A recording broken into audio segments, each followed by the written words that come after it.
আমরা সবসময় একটা হাদিস পড়ি যে আত-তাকদিরু লা ইয়ারুদ্দু, তাকদীর কখনো পরিবর্তন হয় না।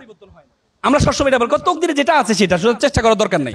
অর্থাৎ আল্লাহ রাসূল বলেছেন মান জাদ্দা ওয়াজাদা, মানুষ ততটুকুই পায় যতটুকু সে চেষ্টা করে। এবং আল্লাহ তাআলা কোরআনে বলেছেন ওয়ালাইসা লিল ইনসানু ইল্লা মা সা, মানুষ ততটুকুই পাবে যতটুকু সে চাইবে, চেষ্টা করবে। এবং আল্লাহ তাআলা কোরআন আরেকটা আয়াতে বলেছেন ইন্নাল্লাহা লা ইউগাইয়িরু বিকাউমি হাত্তা ইউগাইয়িরু বিআনফুসিহিম, কোন জাতির ভাগ্য আল্লাহ পরিবর্তন করে না, কোন ব্যক্তির ভাগ্য আল্লাহ পরিবর্তন করে না যতক্ষণ পর্যন্ত জাতি ব্যক্তি নিজের ভাগ্য পরিবর্তন করার চেষ্টা না করে।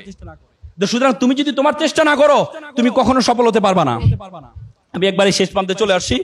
আমি তোমাদেরকে আমার 2014 সালে আমার মনে আছে আমি মুম্বাইতে ভারতের ইন্দোর প্রদেশে গিয়েছিলাম। ইন্দোর প্রদেশ মধ্যপ্রদেশের রাজধানী ইন্দোরে আমাদের সাউথ এশিয়ান ডিবেট কম্পিটিশন অংশগ্রহণ করার জন্য আমি বাংলাদেশের হয়ে নেতৃত্ব দিয়েছিলাম।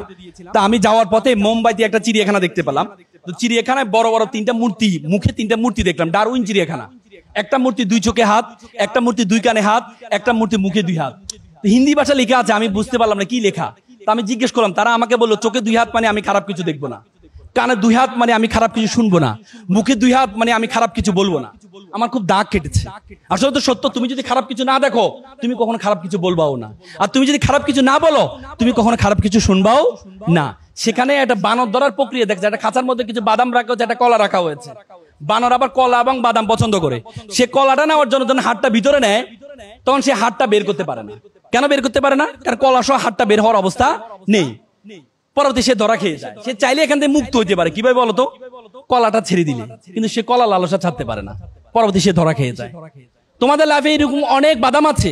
আড্ডা is a one kinds of বাদাম, gaming is a one kinds of বাদাম, Facebook is a one kinds of বাদাম, serial is a one kinds of বাদাম। বাদামের লালসা যদি তুমি সার্টেন টাইম না ছাড়তে পারো তাহলে তুমি বানরের মতো খাঁচার মধ্যে বন্দী হয়ে যাবা। এপিজে আব্দুল কালাম বলেছে প্রজাপতির পিছনে ঘুরিও না, ফুলের চাষ করো, প্রজাপতি তোমার পিছনে ঘুরবে, তোমার পিছনে ঘুরবে। সে প্রজাপতি পিছনে না ঘুরে ফুলের চাষ করো, ক্যারিয়ারের চাষ করো।